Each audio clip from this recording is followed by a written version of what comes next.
Hi everyone, how are you doing? Less than a week since the World Championships concluded in Budapest, a number of athletes are back again on the track and on the field in Zurich. Yesterday and today, most of the action today, yesterday we saw Nina Kennedy beating Katie Moon over the women's pole vault outside in Zurich. And that's one of the things I like about Zurich. I'm not sure if you've ever been to Zurich, but if you've been to Zurich, it's a lovely city. Quite an expensive city, but a great city. And Zurich in particular been working on trying to bring track and field to the masses outside. If you remember last year as well, they had the outdoor track and everything, and that is always spectacular to see. But a number of performances, and I want to get through some of them tonight, and hopefully you'll join me and we'll discuss anything you want to discuss as it pertains to track and field and back on the Diamond League circuit. Surely another Diamond League coming up in a matter of days as well in China. But we have to start in Zurich. Somewhat cooler conditions than we observe in Budapest. But I don't know about you. My anticipation for track and field post the World Championships is not at the same level. Obviously, I have to cover it. I have to talk about it. It's something that I enjoy. But when you have a World Championships, which is the pinnacle of the sport, when you have a major championships any year, it is the pinnacle. Next year, the major championships is the Olympics. And after that, usually the performances aren't quite as spectacular as you want them to be. I thought in this case the athletes were tired. I talked to my contact there who was covering the meet in Zurich, Deja, and he said a lot of them looked knackered. It was difficult even to interview athletes. You could see it on their faces. Obviously, there are athletes there who particularly were there mostly to continue the season, the likes of Elaine Thompson. But many of them just trying to do a professional job, and to ask athletes to less than a week to come back and give you such a fantastic performances, especially when the conditions were good but not particularly great for high speed sprinting in particular, a little bit chillier. It's always tough. Thank you everybody for joining me. I'm just going over the Zurich Diamond League tonight. Hopefully you'll join in and we'll talk about all the things that happened. Right. So yesterday we saw Nina Kennedy in a PB over the pole vault. But let's start with the women's 100 meters that we saw today. Fantastic, fantastic event as usual. High build up. It was somewhat build up as a clash between Sha'carri Richardson and Elaine Thompson, but that wasn't necessarily going to be any clash. We know one athlete is in current form and the other athlete is working their way back. And Richardson looked quite well. I mean, 10.88, very smooth running from Sha'carri. Uh, did enough, wasn't challenged, nothing really to speak about. Uh, I looked at it as a day in the office for the world champion who has had a great world championship, two gold medals, and she just ran as a professional, and looked really good. No one could challenge her. Won by a very clear margin, and the likes of Natasha Morrison out of Jamaica finishing second, and Elaine Thompson-Herah with a season's best time of 11 seconds also, and Munjinga Kambunji coming back. And I want to spend a little bit of time talking about the third and fourth place athletes in particular. Elaine, as you know, came back, and this is a different Elaine with additional additions to the team, as she likes to put it. New, working with a new coach as well, and expanding our team, and it was good to see. If you are a fan of the sport, you're a fan, you want the Olympic champion to be back at her best, and it seems as if they're using the rest of the season to just get back into some form of shape, and hopefully, maybe before the end of the season, she'll be able to dip below 11 seconds. It looks like it's definitely in the legs, and it's good to see. I mean, the kind of analysis you want to do on a race like this, there's not really much. We know she suffered a lot and probably missed out on a lot of training that would get her to run fast. Looks fairly decent in the second half of the race, but it will come. So I thank everybody for joining me. Yes, Richardson is in great form. Yeah, I think she's just carrying on from what we saw the entire season. She's been running fantastically well the entire season, and we also she that championship record 1065 uh, in the World Championship. So carrying to run 1088 less than a week after doing the 200 meters, anchoring the US to a victory as well in the 4x1. Must be tired. You travel. It's not a big travel, but you're moving. The conditions are the same. It was much hotter in Budapest, and Zurich is not. Zurich is a nice city. If you've been there, it tends to be a little bit cool as well. Switzerland is great. Great. Good to see Natasha and Elaine in top three. Yeah, I agree too. I mean, I'm particularly uh, happy to see Elaine back. I think it suggests that if she can finish the season healthy and move on, then you expect her to be in great nick. I mean, I can't, for the life of me, I just imagine that what they will be working on coming next year is to make sure that she can have a successful background season, do the hard work that's necessary for her to be in good form. But they have to do it in a calculated fashion. Clearly, she suffers from different niggles. So, can you create programs and do things that will allow her to get to the point where she'll be successful? And it's a matter of managing an athlete of that caliber. She has everything else. She has the requisite experience. And if you can get the process right, then I suspect she would be in good form come next year. But I think the biggest problem with Elaine is injuries. Is there's not really anything else there, and if they can manage that, the thing would be if they could actually prevent the injuries from occurring. But as we've said before in the past, every athlete suffers from something. There's not really an athlete out there that performs without injury. The question is, can you do the things necessary to still be competitive with injury? And sometimes you can't. Sometimes it elevates to a point where rest alone can't help, and other times you have to get kind of a medical intervention. So hopefully Elaine will not need that, and they will figure out a way to get her fit and ready in time for next year. But I suspect if she runs another race or two this season, she should be able to dip below the 10-second marker, and it would be good. Yeah.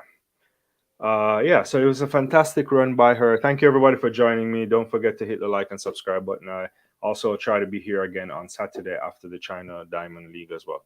And one last word before I go on to the 200 meters and other events for the day. I want to also give a shout out to Munjinga Kambunji. We did see her at the World Championships, but like Elaine, Munjinga have been struggling with a foot injury. I think maybe plantar fasciitis. There's some other things as well.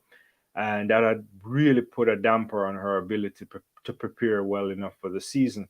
But it was good to see her at the World Championships performing well, and also here back on home soil, because as you know, she's from Switzerland representing, managed to get a reasonable good time. And she's an athlete that I have a lot of time for as well. So hopefully Munjinga can finish the season strong and then get into next season healthy, and maybe she can be amongst the mix again, because she always brings her very best. Yeah. And so if we were to move ahead and talk, good to see you, St. Clair. Still see Shericka winning the Diamond League final 100, 200. It's a good question. I'll get into that in a second. I definitely winning the 200. The 100, I don't know. I mean, here's the thing that I'm always not sure about, and it's somewhat kind of hard to build up a season after the World Championships, right? Many athletes try to get to their very best at that point. Some can hold good performances afterwards and continue. I don't know. Maybe she can. She still looks in very good nick. But Sha'carri has been running well. Sha'carri has been running much fast, like consistently fast the entire season. So you have to think a couple more weeks in September, can she still be at that level? So I could see where you're coming from But you know, I don't know. It's hard to see. And one thing I don't want is that athletes try to push and get themselves hurt and so on. But it would be competitive, I imagine. Look, I think she could win it. I mean, but we'll see. I don't know what the big prize is for this year, if you think about it. But especially when next year is an Olympic year and there's another Diamond League next year. But let's touch on the 200 meters quickly. Fantastic run, I thought, from Shericka Jackson, 21:82, quite comfortable, if you ask me. And it kind of speaks volumes to her ability to consistently run well. We look at a 21:8, and sometimes you say to yourself, that doesn't look that fast. But I mean, I suppose when you're the likes of a Shericka Jackson, that you have the ability to run a 21:4, then 21:8 is just like cruising through. And I think in a couple of post-race interviews, she talked about her not feeling well, had to get some medication. So she was under the weather. And to come out and comfortably run 21:8. It was no competition. Daranita, congratulations to her for like continuing to run well. But 22:25 in second, you're not even anywhere close. And also for Munjinga to Kayla White in third, obviously. Munjinga to come back after running the 100 meters as well, getting a season best. That is good to see. But Shericka is just on another level. I am afraid maybe I don't know if the world record is still available to her this year. It's possible in the sense that Eugene would be a good place to do it over the weekend of September 15, 16. I think she certainly has the ability that the conditions out there might be good. Hopefully it's not, it's a fall evening. It's not quite fall yet, but it would be getting into fall. It depends on what happens. But if it's nice and crisp out there in terms of good weather still out west, potentially she might be able to do something. But a week of rest and getting back at it and trying to see, because I've often heard people talk about when you're in that zone, you want to try and break it, right? And I think it's just tough. I mean, had she had better conditions in Budapest, then she would have been able to probably get as close to the record as we'll ever seen, if not break it, right? At 1.5 or better. And I think she would be definitely in the ballpark. And it would be good to see her try and destroy it in Eugene, but we'll see. I mean, if it doesn't happen, it doesn't happen. There's next year again in Paris, which should be a massive stage in terms of all the conditions right for a good run at the world record. But Shericka really in cruise control. 21:8 is like second gear for her now, which is kind of interesting kind of way of putting it. Others are dying, but she's just at a level where that comes easy. And yeah, fantastic run from her, especially also having a big load running the 1, the 2, and the 4x1, traveling over, and then to put into context that the conditions are a little bit colder, and she's also feeling under the weather. Yeah, thanks everyone for joining me. Don't forget to hit the like button. Let's see what I'll get to some comments here. She can if Richards is not in the race. Yeah, possibly. We'll see. I agree with that. I think if Sha'carri is in good form, she's likely will win. I mean, but Shericka could also win. I don't think the difference is that big as well. But the big prize has already been won at the World Championships. Shericka is a queen of 200, no doubt about that. Even top general. I observe about our Jamaican female sprinter that they need more strength work put on, more muscle than what I see Sha'carri have. So you mean like can you? I think I understand what you're saying here, but are you thinking about a particular set of women here, or like a young crop, or are you talking about who are you referring to right here? Because I think when you think about the likes of a Jackson, she's her body type is in fantastic form. Elaine was never been one with a. She has that kind of gazelle type of to use that kind of a language kind of body type, which fits her really well. And and Fraser-Pryce has always possessed that kind of a compact level. So you mean all of them? Interesting. Yeah, I mean, it depends. I mean, yeah, there's always that trade-off between the mass and the weight it puts, and how it works for for certain athletes. I guess it just depends on what whatever individualized program they have. I mean, I don't think it's been a problem in the past. At least I'm not quite sure it has. I mean, it's just, if we're using Richardson as a benchmark, I mean, we're talking about, our breakout season for her, and a super talented athlete. So I don't know if that means if they have to change in particular, but yeah. I mean, that I don't disagree with in general, but it just depends, right? I think what I like to see is when the athletes really try to do the 1-2 double, which is a lot of work, it tends to improve them in some interesting ways as well, right? And I mean, sure, I don't like to do this one again, because I think when we talk about it in this way, people always think we're trying to take away from the shine of the 100 meters. But after I saw the Shericka 21.4, it made me a little bit more confident that I believe the word that was coming out, that they thought she was in a very low 10.6 and potentially sub 10.6 kind of shape. It just didn't get execution, wasn't probably what they wanted, but I think she's in by far big nick in terms of a big. She's in great conditioning, and I think come next year, I think she'll be flying again. I mean, as long as there's no injuries. And then we can't really compare Fraser-Pryce coming back from a massive injury. Hopefully, the injury that she sustained won't really wreck her in any kind of serious way, because you'd want to see her about in Paris and in what has been one of the greatest careers in track and field that we've ever seen from Shelly-Ann Fraser-Pryce. Undoubtedly unmatched, I don't think, can be in the 100 meters again. I just don't see how it can happen. I mean, maybe if Elaine can snatch a third 100-meter title, but in over the Olympics. But in terms of the medal haul over the Olympics and the medal haul over the World Championships, it's difficult to sustain a career like that. And I mean, she's just a remarkable kind of individual. Thanks everybody for joining me. I really appreciate you tonight on the channel. Yeah. St. Clair, power sprinting is what most athletes practice. Yeah, I mean, also this ability to stay this long for the season. Like, I'm still surprised Sha'carri is running this fast, right? Like, not that she, I mean, it's a long season, and she started out her season running pretty fast, but maybe I shouldn't be that surprised. I mean, last year Shelly was running 10.6 every time. I mean, it's possible when you're in a good condition and good nick, your body can put it out, Yeah.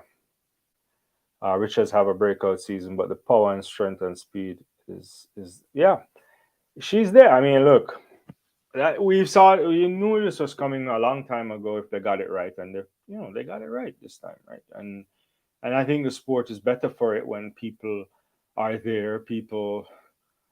You can't have rivalries. You can't have these type of things if one side only wins, right? That's kind of an interesting way of thinking about it, right? And it's been look, if regardless of what happens, I don't maybe think the tide could shift. I'm not quite sure. I can't predict the future. But the thing that I know, if you go back to 07, 08 or whatever, it's just like some tremendous amount of victories for Jamaica there, and splattings of the United States winning in what was it, 11, 7, it was 11, not 7, because I think 7 Veronica, I can't even remember now, but 11 and 17, well, most of those things belong to Shelly-Ann Fraser-Pryce. So you're getting a once in a generation athlete cleaning up all the time. So, but we'll see. I don't know what kind of thing. I know one thing we know is that the women out of Jamaica tend to respond in some in interesting ways. They don't sit down and allow people just to win, right? So next year, if everybody's healthy, it's gonna be fireworks. And additionally, there's a high probability that you may get other breakout athletes coming through, right? That's the beauty of sport.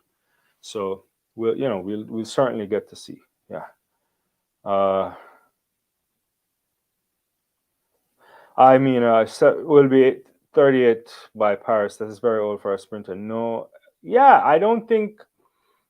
Yeah, it would be hard to think that she would be just if you close your eyes, you wouldn't anticipate her trying to challenge for a gold medal. But I wouldn't anticipate that she would have really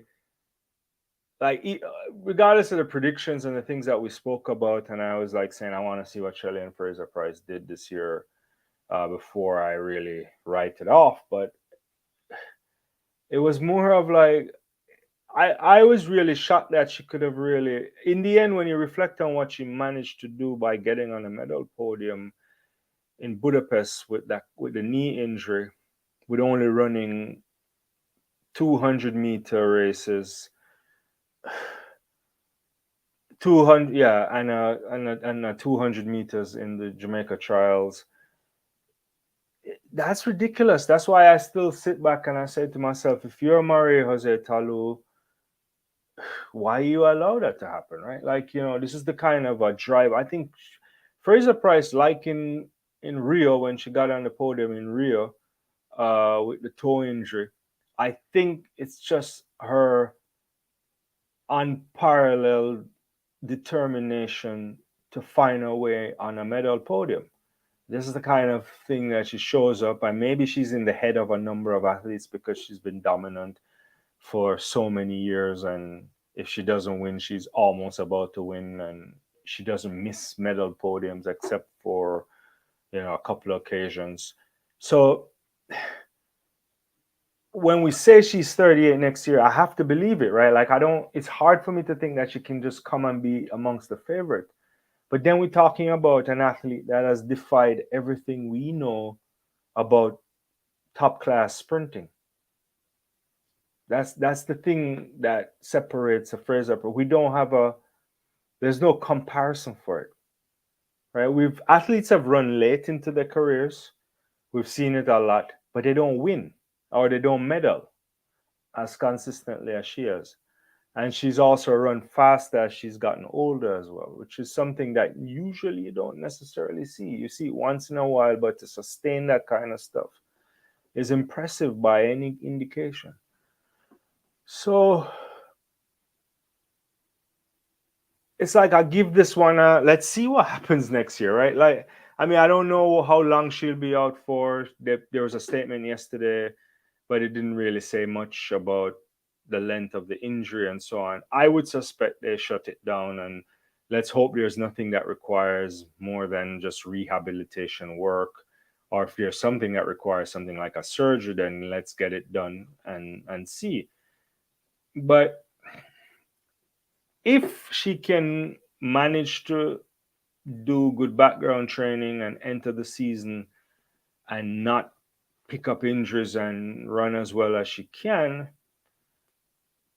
then I think she's still in the mix to be in and around the podium. And for a 37-year-old going to 38 at that point to be in the conversation for the medal podium is is on the one hand utterly ridiculous, but on the other, when we evaluate who that individual is, and in this case Shelly-Ann Fraser-Pryce, then we don't really necessarily think it is ridiculous again, right? Because she's just defied everything that we know about sprinting, right? And being around that long. I think yeah, she's been very fortunate to be around that long, I guess because she hasn't really sustained some of that kind of injuries that put athletes out. But still, whatever she's done is ridiculous. But you saying your top general Iowa Jamaican female sprinter can return the throne Richards and the next year and yeah, well we see. I mean it's an Olympic year next year. Everybody has to get there first. There's no bias to the Olympics, so you have to qualify from the US, you have to qualify from every country. So we'll get a good sense of what's happening. Thank you everybody for joining me. Hopefully you're doing well, and we'll continue some of these results, and don't forget to put your stuff in the chat, and yeah, anything you want to talk about, I'm happy to do it. Yeah. Well, before I move on, I hope Shelly-Ann Fraser don't retire in the next 10 years, but need to get healthy and well, get therapy for injury recover. I hope to see her next season. Yeah, hopefully she'll be there next season. A lot of people are already starting to, it's like it's gonna be an end of an era when she retires, and I mean it's a generational athlete, right? Once in a generation athlete we're talking about here. So when Shelly-Ann Fraser retires, the sport will sadly miss her, right? She's doing things that we often say you shouldn't do. There's a lot of people watching on television that are now running against her, Sha'carri included, right? So who saw her, who grew up on her, and oftentimes, they say don't stick around, but she sticks around and she's continued to get on the podium, right? Like, I mean, that's the woman. Words can't really describe how her longevity, and I think that's the biggest thing she has. Evan, as long as Jamaica isn't using Shelly as a starter, they are they are using her in the wrong place. Okay, so you're back on the relay. I suspect you're talking about a 4x100 meter relay.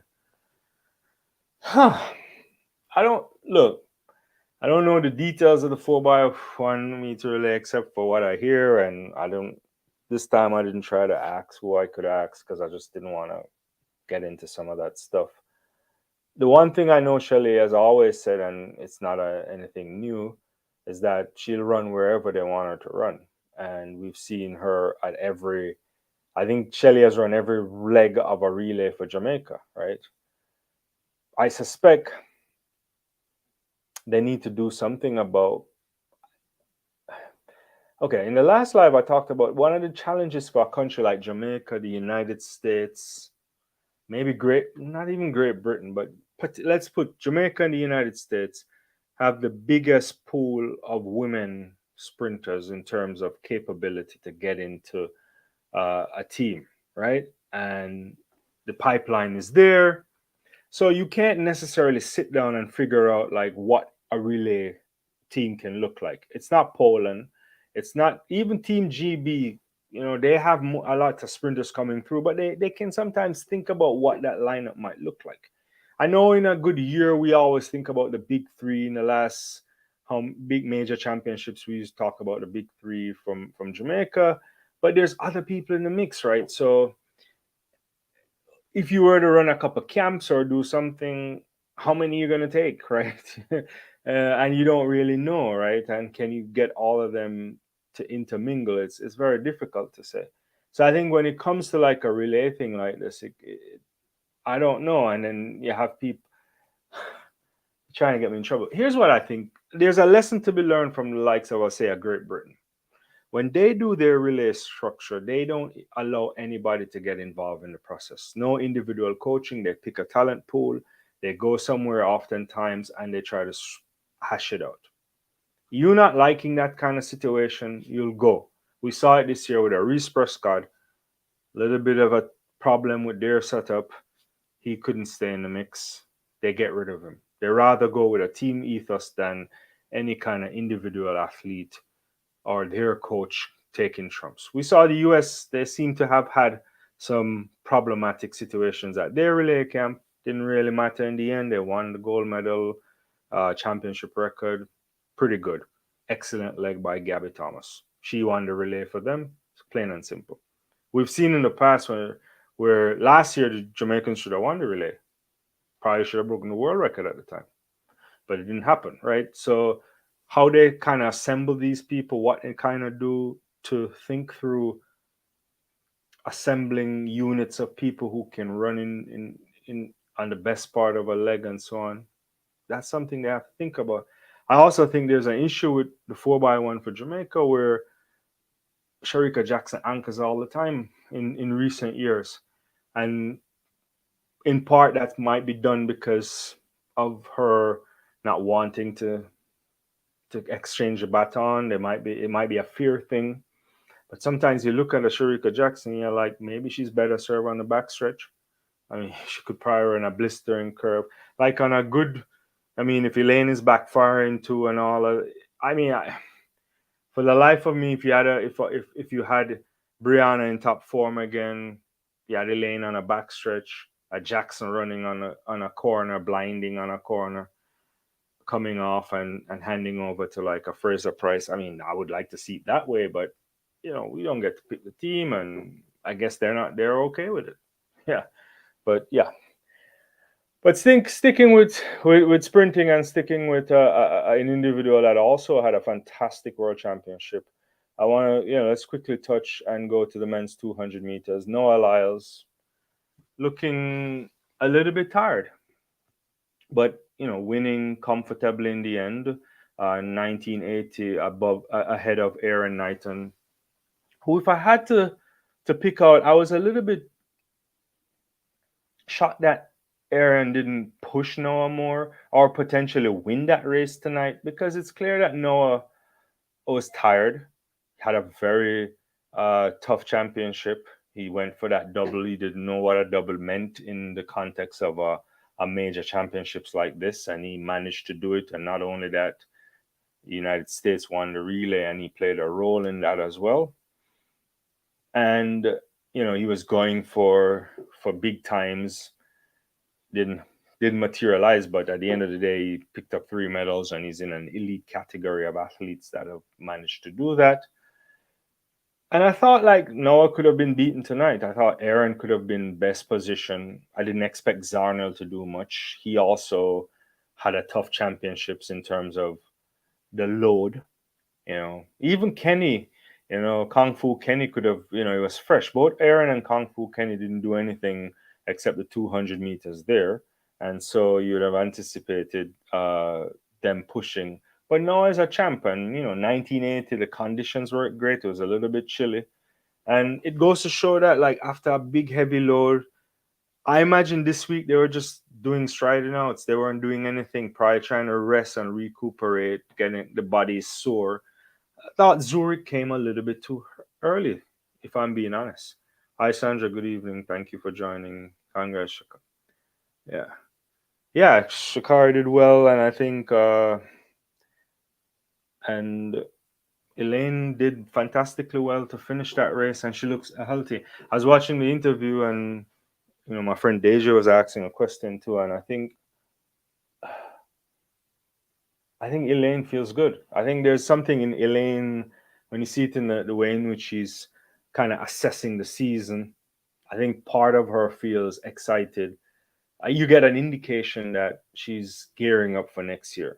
That 11 flat, not great conditions, kind of feel like she can get back to sub 11. And for her, it's about getting her back up there, right? Because we know that if she's in healthy space, if she can do the kind of background training that we know is required to be competitive over the 100 meters and the 200 meters, then you know that Elaine Thompson-Herah, with her kind of top end speed, I mean, it would be fantastic to see. I mean, could we be looking at a woman that could come back next year and reclaim the dominance? I wouldn't put it past her. I mean, I think the only thing that inhibits Elaine right now is injuries, but still, I will also say that the coaching setup has to be right. The people who I trust, and I talk about her moving to this new coach as a good idea, someone who have worked with her in the past and would have known the kind of management that an athlete like Elaine needs. And so that means good. But I always still say, like, I really feel like, I mean, if Elaine could find herself at a John Smith, I know he's probably purely Nike right now, so it wouldn't work. Maybe a Bobby Kersey. Imagine Elaine and Bobby Kersey together. That would be kind of magical, right? Because I always think like an athlete of that level, and I've said it a number of times, I probably shouldn't keep saying it, but when the transition occurred, you took the Ferrari and you asked the shade tree mechanic to take care of it. It doesn't work that way. You got to get it. You don't bring that kind of a level to somebody that doesn't have the kind of experience. Maybe they can get to that, but do you want to play around with that? I know she's augmenting things and she's smiling, looking good. Hopefully, it will work, But it would be a perfect match if it was Bobby and Elaine, because I think you would remember Flojo, you would remember all that kind of good stuff, and it would be, yeah, she probably breaks the world record if he gets her too. But that's for another day. But back to Noah Lyles really quickly. I think very good. Still running. I mean, I think we'll see better from the athletes. Maybe at a Diamond League final. Not quite sure how many of them are getting on a plane to go to China. I would hope they're not really doing that, because the next Diamond League is on Saturday. Just to run, it will be tough. I appreciate everybody joining. I see a lot of people, some people here on the live, but not a lot of likes. So if you don't mind doing me a favor, hit the like button. I appreciate it. So we're just going through a number of things that happened today in Zurich, and anything else you want to talk about. You know me. If you put your comments on in the comment section, I will put it on the screen. We'll address it. If you like what I'm saying, it's good. If you don't like what I'm saying too, I want to hear it. Like, because one thing about me is that we have open dialogue. As long as it's clean and it can go up there, we'll talk about it. All right. So yeah, so that was a great performance. Yeah, I want to move on to some more events from today, because I thought today was a fantastic day, and I want to quickly go to the women's 100-meter hurdles. Danielle Williams again, uh, also a champion out of Budapest, the Jamaican, the the 2015 champion as well, coming back to claim her title. Fantastic, fantastic. I keep repeating the story, but this summer I was doing a little tours around I was all over the States, and I happened to be visiting some friends at Johnson C. Smith University, along with some other business I had there. And I got a tour of their track and field center, and this it's a very small school, as many of you might know. And I was there, and I saw pictures of Danielle Williams sitting in front of all of our NCAA trophies, and I think Leafwood Green was there too. And I stopped and I took a couple photos, and I was saying to myself, could Danielle actually do this again? Like, it came to my mind while I was sitting in her alma mater where she trained, did all the hard yards, and became a successful professional athlete afterwards. But I just walked out thinking, well, nah, it can't happen. It just can't happen. And then it did. And so for Danielle Williams to be back on top of the world, and then to come back here in Zurich looking good, like almost a carbon copy, maybe not a full carbon copy of how she ran in Budapest, but she was fantastic, So, and if we can put the results up, we could see that she won it quite comfortably in the end. I mean, Alicia Johnson was coming down from the United States. Kendra was there as well at 12:59. Tia Jones and Megan Tapper 12:64. And so a number of good running. 12:05 in a coalition night in Zurich is not bad. Not quite sure where Kendra is. I still want to know what the state of mind of a Kendra Harrison, because I can't help but think, I don't know what your guys' thoughts on Kendra running 12:2, then running 12:3 in the semis, and then not running that fast in the finals. And I don't know what Bobby was trying to tell her, but that was interesting. Let me get back to some of your comments. 100-meter hurdles is stacked. Yeah, the Jamaican 100-meter hurdles is out there, and it's probably going to be even more difficult next year. You got to feel for the likes of a Megan Tapper. In Eugene, she had the fastest time that didn't make it into a final, and the same thing kind of happened to her again, just missing out on the final. And to be the Olympic bronze medalist and being eliminated twice by a small Q and not getting into missing the small Q, I guess, not getting into the finals of the World Championships is hard. But hopefully she keeps the faith. She comes back, and she's Very talented woman, very short, looks, hurdles much different. Kind of reminds you of a Gail Divas. I don't know if she's even shorter than Gail. Maybe they're the same height. I don't really know if someone can say.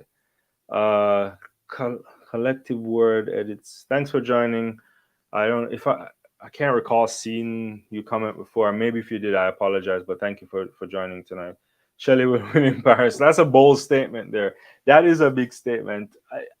I would love to see. That would be, if that could happen, regardless of our allegiance or and who we support. That probably would go down to be the greatest moment in sport, right? It would have to be up there, because what it would say is that this would be a woman who would have won back to back 2008 to 2012, had a toe injury in Rio, gets on the medal podium, faces one of the greatest sprint performances ever in Tokyo by Elaine Thompson-Herah, gets a silver medal, and then to come back and win again. That at 37, I don't think we could make that story up. That would be something I can't see it. Like, it's hard to see that, right? If we think about a natural progression of athletes and age and so on. But then when you look at who it is, it could happen, right? So we'll see. Here's my hope. I hope that she's fit and healthy, can make the team, and can be in a position to get on the podium. And if she's in the mix for that, then you never know. Anything can happen. You know, yeah. Thanks for you guys' comments. Don't forget to hit that like button. I appreciate it. All right, I want to go quickly again and move on to some results since we're here. Men's 400-meter hurdles. This is a lovely run by Karen McMasters, defeating the world record holder, Karsten Warholm, actually handing Warholm his first defeat of the season. Probably Varham's first loss in the Diamond League for like 5 years. I know he had run in some Diamond Leagues where I think he had injuries and never finished, but Varham doesn't know what it means to lose pretty often. And if he's healthy, he definitely doesn't lose. A fantastic time, 47:27 is good time still. We're getting used to a lot of sub 47s, but 47:30 by Varham. Good to see DeSantis again, moving up after his tough season. I'm really shocked that DeSantis even made it this far this year, but I think he's running the rest of the season, and hopefully next year he'll be back on all cylinders, being in a competitive space. But it's very good to see Matt Master back. This kid with a lot of talent, missed out on the podium in 19, missed out again in at the Olympics in Tokyo, and then he's had serious injuries that kept him out. And this year he managed to find his way on the medal podium, and he was fantastic in Budapest. And I think the young man is just trying to finish the season as strong as he can possibly do. Shout out to the BVI. I think, I remember when I went to college many years ago, I used to have some friends from the BVI. Yeah. Shout out to all those people. But yeah, I mean, the only kind of disappointment for this race would have been the World U20 record holder, Rashawn Clark out of Jamaica. Wasn't quite in the race as, coming around, and he stopped on the, just as he was coming around the bend. He stopped. So I haven't gotten any word, at least I haven't looked at anything to see what happened to him. Hopefully it's not something that's particularly serious. But this kid is a very talented individual and one for the future. Not only did he smash the world youth record, but he also smashed the Jamaica national record that was been around for a long time by Winthrop Graham. And Clark, 19 years, I believe, is definitely an individual that will look back at the season as a massive breakout season in one of the most competitive environments in all of sport. We're talking about three of the fastest men ever over the distance are competing at the same time. The likes of a Varham, a Rai Benjamin, a Alison Dos Santos, and then you get like a guy like a Karen McMaster, and even CJ Allen this year was having a fantastic season and just couldn't quite get it done in the end at the World Championship. So there's a lot it's a competitive space, and you have to start trending to very low 47s and potentially below 47. The benchmark that Varham has set is just up there, and he's elevated the sport in an interesting way that if you really want to be competitive, you have to be running very, very, very, very fast. Let me get to some more comments here. Question: Jamaica college athletes that is abroad need to have a breakout season, middle distance, sprinter throw. So yeah, I mean, yeah, we'll see. There's a number of athletes on the collegiate scene from from Jamaica, from a number of Caribbean islands as well, and all over the world. And as we know, it's one of the best places to develop your talent, and track and field is also one of those kind of sports that is unforgiving in the sense that it doesn't pay a lot of money, and the fact that there's this opportunity to tie your scholarship to an education for many is important. You know, I like to see people, thinking about their education. I mean, the landscape of collegiate sports will likely change in the next few years with a number of things, but that's for another show that I might do. But it's interesting, and they could also have a negative impact on athletes getting athletic scholarships, and uh, a lot of conference mergers are happening, and realignment in college sports, and these Power Five conferences may collapse into something else, and people blaming NIL, which I certainly don't blame, and we'll talk about those things. But it's good to see, and yeah, maybe they need to. We'll see what happens. It's a trade off because oftentimes you go there, and sometimes your athletes don't deliver the way they need to. But we'll see. Now you're talking about something that's really a problematic situation. Yeah, it requires a culture shift too. I mean, it's not like they don't produce some athletes that have the ability. I certainly think where they need to start first is to get a lot more athletes into 800 meters. I just don't understand why they're not producing a lot more of those on women and men. I mean, the distance from Keena Sinclair to Natalia Gould was too long, and there's nobody else there. Now we've seen an Adele Tracy in particular also running well again, but she came from Great Britain. You're not seeing the kind of one we should be. The women should be having like at least 6, 7, 8 a year sub 2 minutes, and out of them there should be quite a number of them that can do sub 158.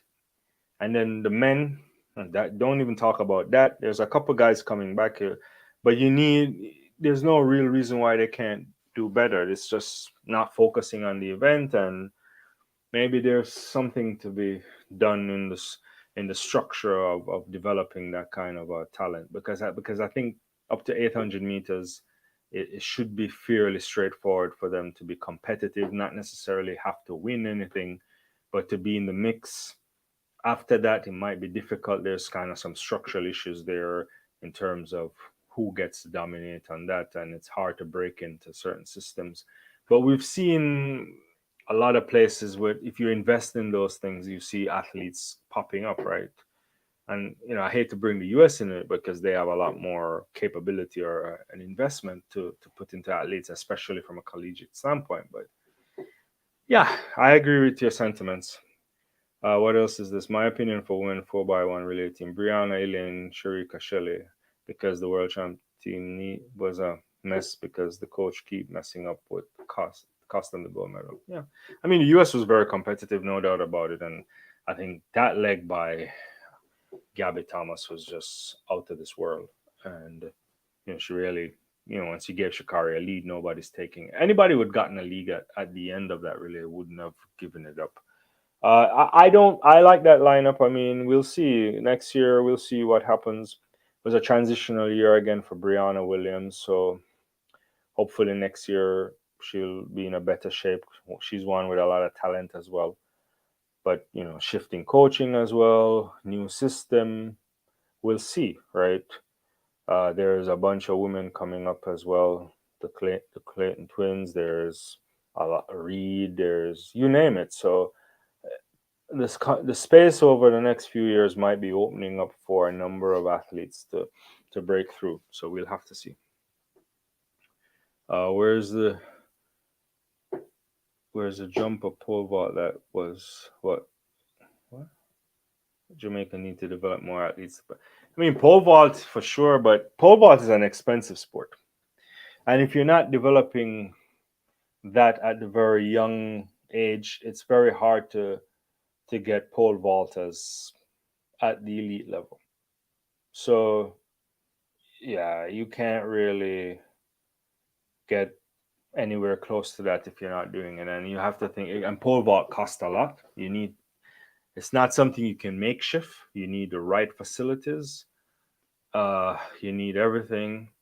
You know, and it's very dangerous. It's one of the most dangerous events in track and field, and especially when you're training, and you also want to make sure that the people who are coaching the pole vault, especially in the formative years, are some of the very best people who can do this, because you need good experience, because anything in your life can be at risk for, but this one is up there. If you're not particularly teaching things, and then there's also other sports that sometimes lend themselves to doing well in that kind of event. Not always, but kids who may participate in gymnastics or something like that, which is also a very expensive sport. So I imagine in a country like Jamaica, I mean, I don't know the space like that. That's not something that is widely available to the masses. So maybe a select few people are who can afford that kind of thing, and maybe those people don't necessarily have an inclination to be athletes anyway. So we'll see. I don't that I can give a pass on. 1500 800-meter, not so much. Jumpers, not so much, right? High jumpers, I can't give a pass on that either. Pole vault, yeah, that's what I would say. Yeah, cool. Thanks everybody for joining me. I know we're almost here for an hour already. Yeah, let's talk quickly about the women's 800 meters. Fantastic to see Laura Moore winning. I think she was good, 157.71. Really took it on in the end uh, over Bissett from Australia. And Adele Tracy also running well at 159. She ran really well over 800 meters too at the Budapest Games. Unfortunate to miss out in the 1500 meters, not getting into the final. Gould seemed to be struggling. Probably looks tired. She took it out early, I thought. I think she was leading at 400 meters. I forgot the split times right now, but struggling at the end. I mean, it's likes of a Raven Rogers too, or Nia Atkins was in the mix, but it's hard to ask athletes to get up after a few days, get on a plane or on a train. I don't know how they traveled for this, and to get back into the thick of things, right? And then also the World Championships is also a mentally draining thing, right? Because you're thinking about this is the biggest meet of the year, and then to come back off of that and to continue is hard. So I'm not really being. I don't. It's hard to be critical of any athlete here. Some athletes who were world champions or medalists, they didn't do well at the first meet out. Others did well. So yeah. All right. 5,000 meters. I just quickly run through some of these before most of you jump off. It was a good run. So a couple got a lot of 12-minute times. Can't complain about that. Good to see Barrega in the mix again, season best. But Keljekla looking really good, 12:46. And then and Grant Fisher, like, where was he? What was he doing for a while? And he's back in the mix. So yeah, I enjoyed that race. I thought it was a really fantastic race. Yeah.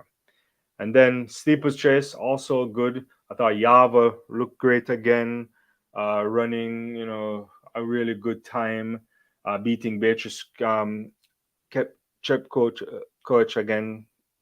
Same thing that happened at World Championship. So looking good. I mean, I don't know what to say about Yava. She looks really good. Uh, you know, down the straight, good, following up her impressive performance. You can't really complain about that. Yeah. And the javelin, we saw good throws in the javelin as well. We saw medal.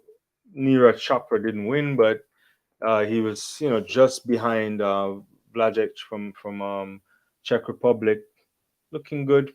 Chopra would have become the first Indian to hold a world championship title, also has the Olympic title. Uh, you know, 85 is not what you want to see, but it's right after the World Championships. Not, good to see Anderson Peters in the mix. Didn't make it into the final of the the World Championship. So yeah, javelin also in an equally good space. Men's high jump was also a good thing. Bashim came back because he didn't. We always expect him to win a good 235. Tamberi only managed to get to 28, but Tamberi won the world title, so he's relaxing. Good to see Wu back in the mix as well, clearing over 231. He didn't do as well as I thought he would have done at the World Championships, but yeah, what can we say on a cold night in Budapest, right? Not in Budapest, in Zurich. But the woman of the moment I want to talk about and is Yulimar Rojas, because I'm telling you, she gave us a big scare. Rojas gave us a massive scare in Budapest. She had to get through on her third throw to get the additional, on her third jump rather, to get the additional three jumps, and she was out of it. And on her sixth and final jump in Budapest, she finds a way and she wins the gold medal. That's why she's the GOAT. That's why she has the four world titles, the Olympic titles, the world record, the indoor titles. You can't beat Yulimar Rojas even when she's almost out. And she delivered a fantastic performance this evening. 15:15. I think she opened up with what, 15 flat and 15 meters and a couple and a couple 15:15. So Yulimar is back to find Nick because we knew she was there. Good to see Shericka Ricketts moving up. Unfortunate not to medal this time at the World Championships. And yeah, Perez, Pove also, Lafond, I have a lot of time for her too from out of the Dominica. So yeah, but Yulimar is Yulimar, and she was, quite in control. I think she got back the headspace she wanted to, and easily won this no competition. I think when you go into this kind of a event, Yulimar, it's just silver medals that you're looking for. Men's pole vault was also interesting. I mean, I guess the biggest surprise for me was the return for Sam Kendricks in terms of getting to a big jump, 595. We haven't seen Kendricks jump that for a bit, and so it was impressive to see him in that kind of a mix. Albina, he was the kind of shocker for me because he was in the medal hall in Zurich, about 560. But then we can't complain because it's post World Championships. Mondo won quite easily. 6 meters was all it took. Then he pushed it up to a world record and he didn't get it. So, I think that's what Mondo tries to do, just break the world record all the time. Let me get back to a couple comments. Why Jamaica at least don't participate in multi events? Good question. It's been a while since we've had any great success with heptathlete and decathlon athletes. I mean, it's not that they don't have it through the school system. It's also very tough. It's expensive. You don't compete a lot when you do the multi events, so it also puts a strain on you financially. You go to a couple meets a year, and so that could be the reason. Most athletes don't like it too. It's super grueling. It takes out a tremendous amount of work on your body, and to compete over that is hard.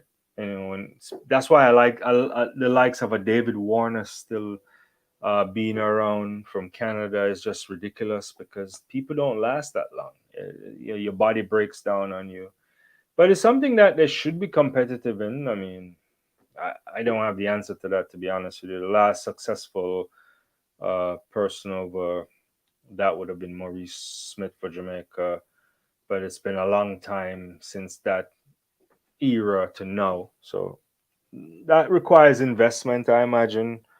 And also a level of support for athletes who pursue that because it's not sexy in the sport, a sport that doesn't make a lot of money, as you know. So it requires some kind of a backing if you want athletes to really put in the kind of time to do that. So yeah, that would be my thinking on it. I don't know. Goal needs to run 400 in practice to know how to control herself and improve. I mean, I don't really know what Natalia needs to do To be honest with you, this year I thought she would have fixed it because she's always in the mix. She's very good on the circuit over years, and yeah, I don't know. Didn't make the final this time. It's a struggle. So this year went off the rails in the end. It looks like, right, when it apparently didn't. It seemed as if they had learned the lesson from last year in Eugene and even in Tokyo. Not that, I don't think she can ever medal given the kind of level of talent that we have now. But I mean, what you want her to be doing is to running like a 156 in a final, right? And then let the chips fall where it may. But the talent in women's 800 meters is really stacked. When that thing is at her best, you have Mora, you have Keely Hutchinson, you have Laura Moore come in the mix too, but she's not really. Gemma Reekie, and the American woman Raven. It's yeah. I don't know. Maybe it's time for a new structure, but she's been in it. She's been at it for a long time. She needs to start winning medals. They will. I don't think she can win medals, right? Like, not when the rest are on fire, right? I think she's run 156, right? Yeah, I don't know. Yeah, I wish her the best. It would have been good to see her winning stuff or trying to get on the podium. You would think this would be a year. I thought the third place was up for grabs this year for sure. But yeah, we'll see. Maybe she has a one last hurrah next year. We'll see what happens. I hope Payne, good to see you. I hope Elaine can come back into her form for Paris because I think she's the only one that has the best top end speed when fully. Yeah, I think we know this. If she's fully healthy, if she's happy, then she can be up there, right? Can she get back to a 10.5? Can she get back to a 21.5? I don't know, right? Because injuries take their toll. Injuries curtail the kind of workload and the things that you can do to the body. So, yeah, and she's getting what, 30? So, I don't know. I'm hoping, like everybody, even people who don't like Elaine, I think they they want her to do well. I think everybody. I'm not talking Jamaicans. I'm talking about like maybe rival countries or so. I don't. I didn't even think athletes. I think every athlete want the very best to be in the same position, in a good position at all times, because it improves the sport. So to have her suffering from injuries is not something that people are happy about, right? So hopefully, and everybody I talk to, even people not connected to Jamaica sports, and so they want, they want to see the Olympic champion healthy. That's the same way they say about like the likes of a Marcel Jacobs. We sometimes we laugh and we talk about, or he's always getting injured and he's an egg or something of the sort. But they want him. You want him to be back, right? Because until he's healthy, the arguments are still there. Like, well, maybe he can win, maybe he can't, right? So you want athletes to be healthy, but we also know injuries are part of sport, and only the verb, and sometimes you need luck. Yeah.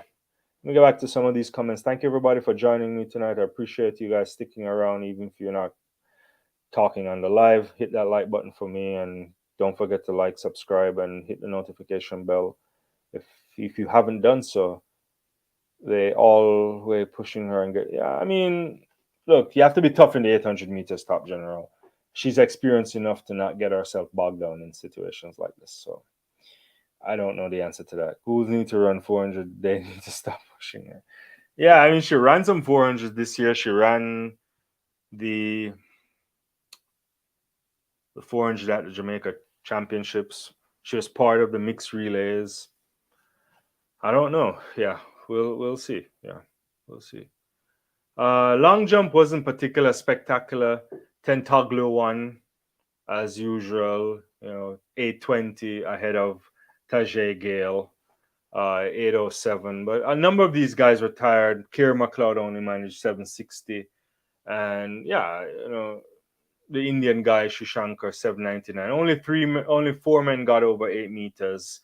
in the men's long jump. And Tentoglu, as you know, is always a big time athlete. You know, he pretty much gets it done whenever he needs to. So that was a fantastic event, the men's long jump too. But you know, these guys are running on fumes, if you ask me.